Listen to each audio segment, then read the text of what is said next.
Hey YouTubers, Martin here. Welcome to this Work Wednesday feature in my channel.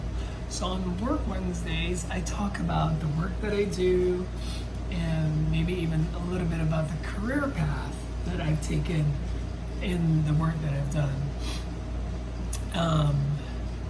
So I have a couple of licenses and a couple of career fields, professional fields. They're related.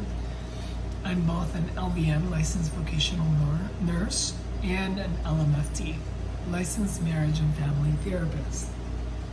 And I'm licensed in both Texas and California. I'm a Californian by heart. My home is California, but I am a Texas resident currently. I am pursuing my RN credential, doing the LVN to RN bridge, and into the family nurse practitioner. If you want to learn more about my career path, my career path has sort of evolved over the years and diverged and then converged. It's been an interesting journey for me. Feel free to subscribe down below, hit that like button, or just comment and check out my other YouTube videos.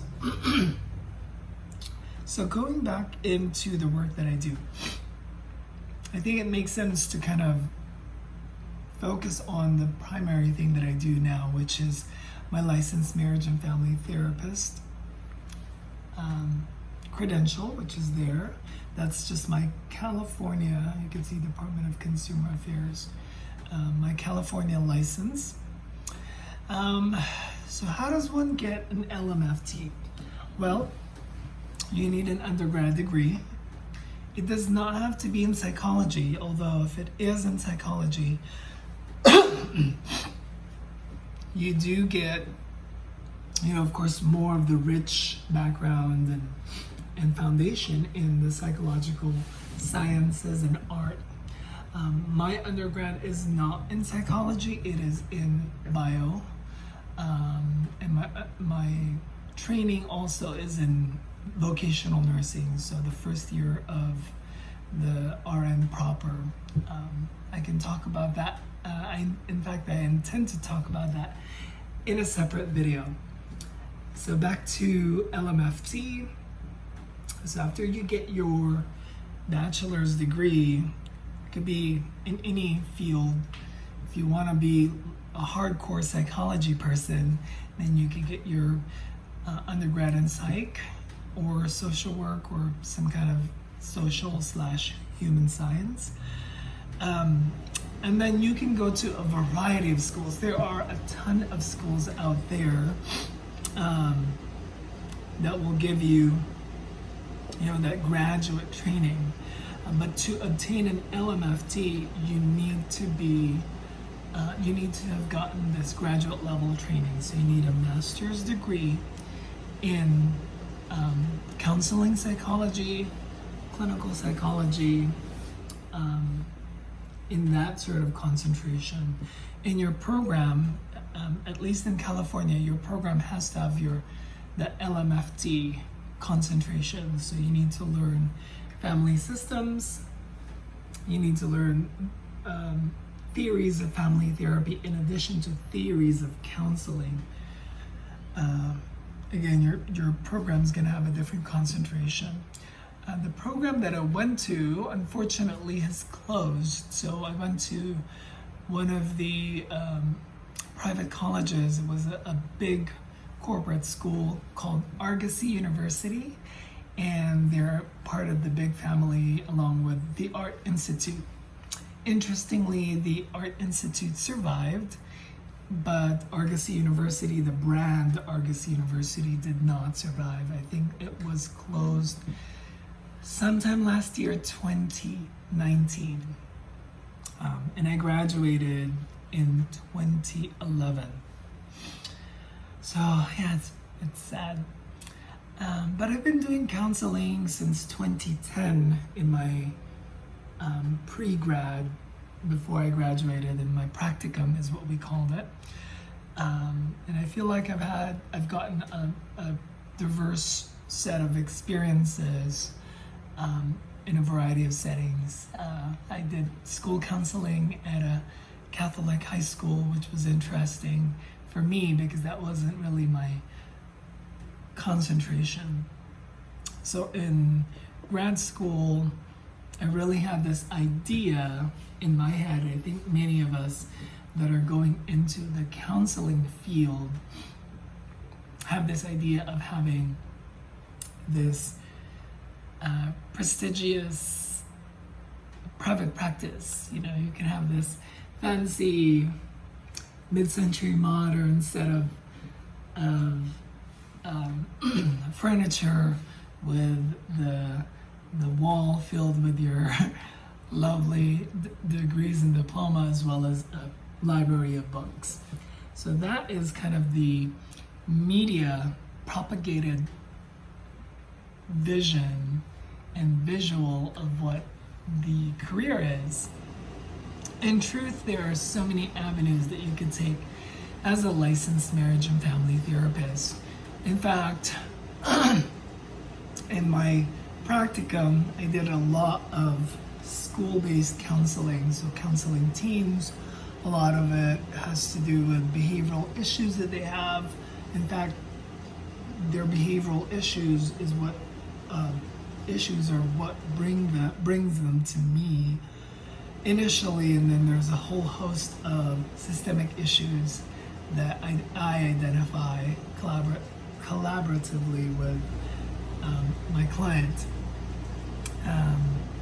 And so you'll come to discover a lot of concentrations and avenues that you will get exposed in. So it's just like any other field, like in nursing, you'll find out during your clinicals, you know, what kind of nursing you might enjoy. So, graduate program, the graduate program that I had taken was 2 years. But before those 2 years, I had already invested in another master's degree. I have a Master of Science in General Psychology, but that degree did not let me practice because it wasn't a clinical degree. It was a academic degree, so it was an MS in General Psych. It was really fascinating. A lot of the information I learned there it really served as a great foundation. So when I went into the MFT program, I felt I had at least the theory behind it, and then really the clinical practice is what I really honed. And so in those years, I've learned so much. I was really humbled by my experience in grad school. My instructors, my professors were a diverse group of people. I really gravitated towards the humanists and the existentialists because that was where my soul was. You know, I subscribe to the idea that even though I have all these educational experiences, I don't know more than my client with regards to their process. My role as a therapist is more of a guide, more of a witness to a person's story, and I learned to diagnose in school. We can diagnose legally. It is within our training, academic training, clinical training, and also licensure privilege to diagnose mental health disorders in the U.S. and all of the states as an LMFT. So I learned to diagnose, but in my practice, I am more often than not transparent with revealing my client's diagnosis, because I think it's important that they know and they're aware and that they're empowered in what their condition is. And I also am careful to tell people that you are not your diagnosis. You have the diagnosis, you have the condition. The condition does not have you. I hope that is clear. So I think it's an important distinction. And that's just the type of clinician that I am. You might hear a lot of people, you might hear some clinicians where I am the expert, I am the therapist, and you listen to my prescription. That's my best, that's my best personification of a filial, paternal clinician, which I am not. So again, as an LMFT, you'll learn the skills to diagnose, identify many of the psychopathologies in the 2-year program. We'll learn statistics, of course, that's an important thing. We'll do statistics, we'll do psychodiagnostics, we'll do psychotherapeutics, so you'll get a bunch of counseling classes. You'll get a general counseling course, right, which is the advanced theories of counseling, which is different from your undergrad counseling, because in the undergrad counseling you will get a lot of the theoretical foundational knowledge, but you're not going to get a lot of the practical application clinical skills. And then you will get a separate class, kind of like a concentration class on systems of marriage and family therapy. So you'll really get to learn the different types of family therapy. You'll learn the difference between family systems and structural family therapy. You'll learn about the Milan model. You'll learn Ivan Borzgominaj. I can't even spell that for you. It's a long hyphenated name. He's one of the proponents of systems therapy. And then you'll learn Milton Hamilton. So those are kind of like the classic Salvador Minuchin. These are the classic big names in family therapy, not counseling, because counseling you have your general people like, Rollo May, the existentialist, Carl Rogers. Carl Jung is different. Carl Jung is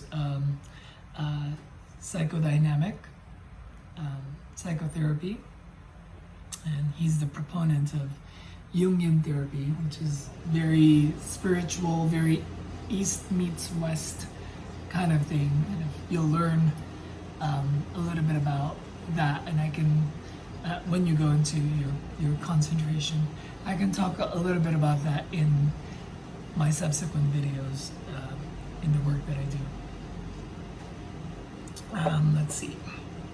So going back to family therapy, you learn all of those theories and application on how does psychopathology, how do disorders begin? How are our relationship conflicts, disagreements, and problems start? And in case you didn't know, marriage and family therapy, the profession itself, kind of branched off from psychiatry. It's the fathers of marriage and family therapy are psychiatrists. So it's interesting. So we really come from this, our parental origins. Talk about marriage and family therapy. Haha. Our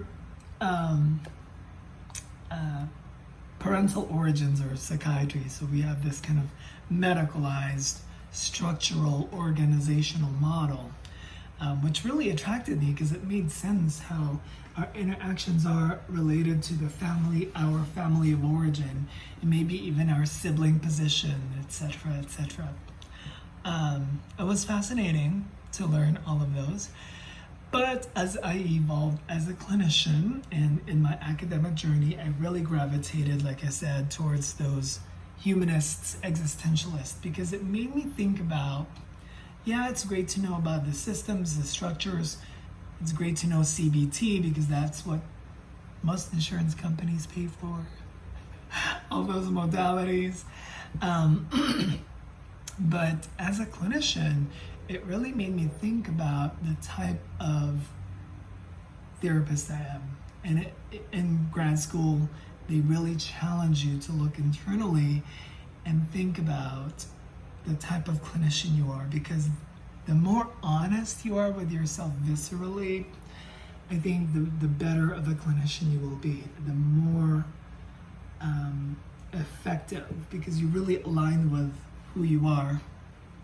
It projects to how you are as a therapist. And so I identified with the non-judgmental type of therapy, which brings me to postmodern psychotherapy.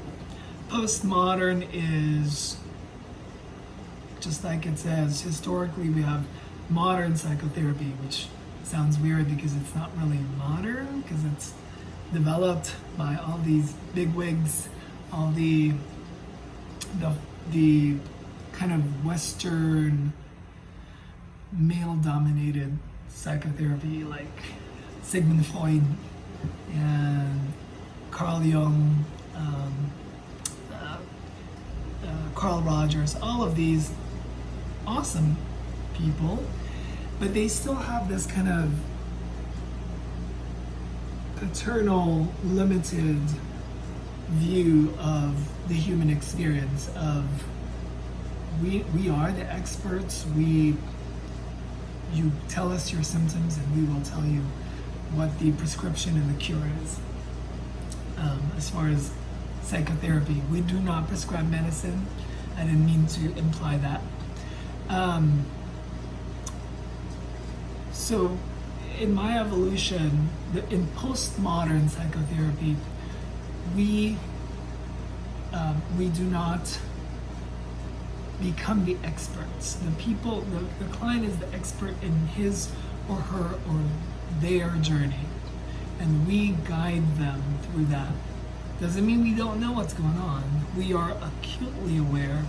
We listen to a lot of those stories, the language that people use when they are in counseling with us.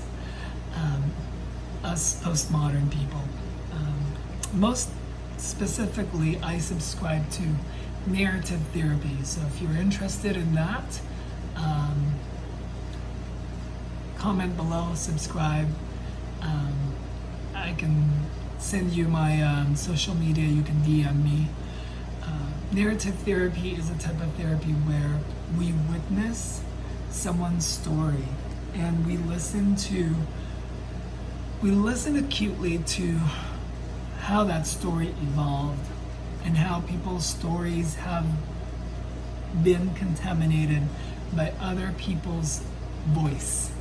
So I put it as kind of someone else is writing your book, right? As we write our book, the history of our lives, right? Because of our upbringing, our environment, whatever else, we become our own voice, have gotten lost in our own story.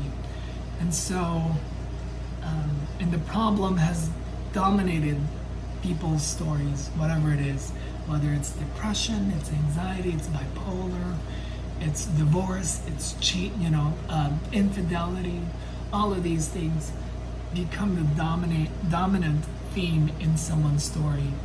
And as narrative therapists, we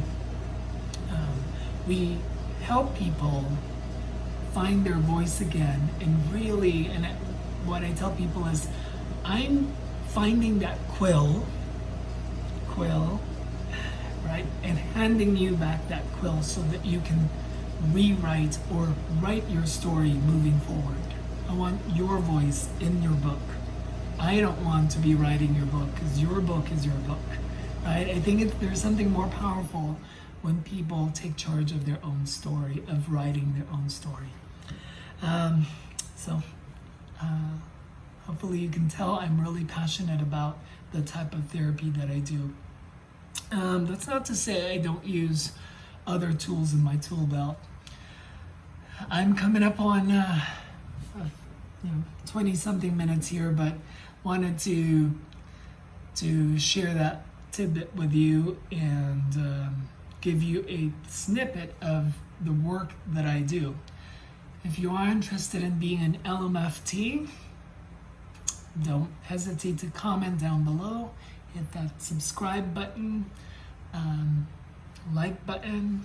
If you don't like it, that's okay too. It won't hurt my feelings, but do give me some feedback and let me know how can I improve this video and this series so that it's more informative, so that it's more collaborative. I really want to draw you in so you can have a conversation with me. This is not just me giving you info on what I do, but also if you're interested in becoming a therapist,